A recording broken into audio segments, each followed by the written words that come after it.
கம கம வாசனையோட பருப்பு குழம்பு. இது சாம்பார் இல்லைம்மா, பருப்பு குழம்பு.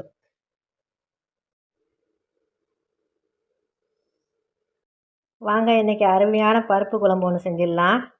Welcome to HR Priya's channel. பருப்பு ஒரு 100 கிராம் இருக்குமா. இதில் தண்ணியை ஊற்றி வேக வச்சிடலாம். விசிலில் 3 சவுண்டு வரட்டும். ரொம்ப சாட்டாக செய்கிற பருப்பு குழம்புமா. குக்கரில் பருப்பு வேக போட்டிருக்கேன். ஒரு 3 விசில் வரட்டும்.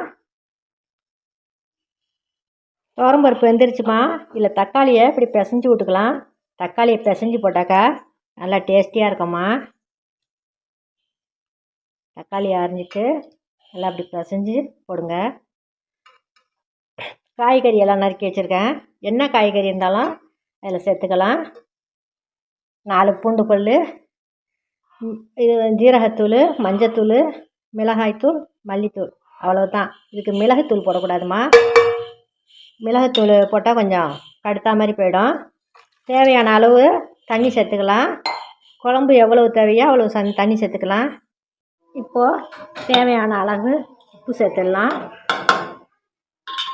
எங்களுக்கு எவ்வளவு தேவையோ குழம்புக்கு தண்ணி சேர்த்துட்டோம்மா. இப்போ காய்கறியை சேர்த்துக்கலாம்.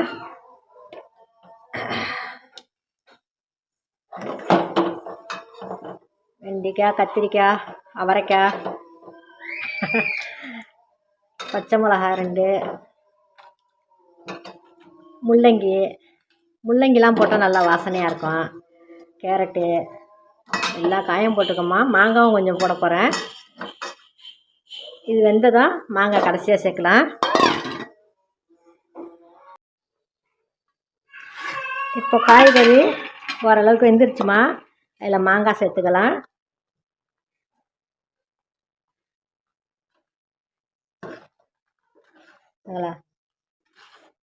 இது நல்லா வேகட்டும்.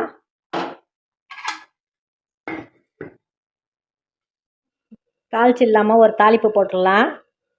கொஞ்சம் ஏதாவது எண்ணெய், தேங்காய் எண்ணெய் இருந்தால் நல்லாயிருக்கும். தேங்காய் எண்ணெய், பாம் ஆயில் எதுவாக இருந்தாலும் சேர்த்துக்கோங்க. வெங்காயம், கருவேப்பிலை. இது 5 நிமிஷம் தாம்மா. 5 நிமிஷத்தில் இந்த குழம்பு ரெடி ஆகிடும்.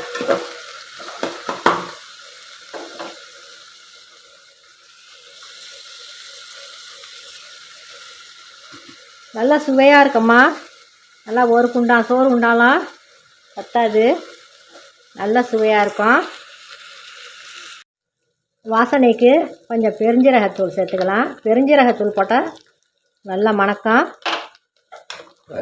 இந்த குழம்புக்கு பெருங்காயத்தூள்லாம் தேவையில்லை. பூண்டு 4 பல் நசுக்கி போட்டிருக்கோம். பெருஞ்சீரகத்தூள் போட்டு கடைசியில் தாளிச்சிட்டாக்கா நல்லா வாசனையாக இருக்கும். நெய் போட்டு சாப்பிட்றவங்க இதில் கொஞ்சம் நெய் போட்டு சாப்பிட்டாலும் நல்லாயிருக்கும், சும்மா சாப்பிட்டாலும் நல்லாயிருக்கும். இப்போ இந்த குழம்பு அதில் சேர்த்துடலாம்.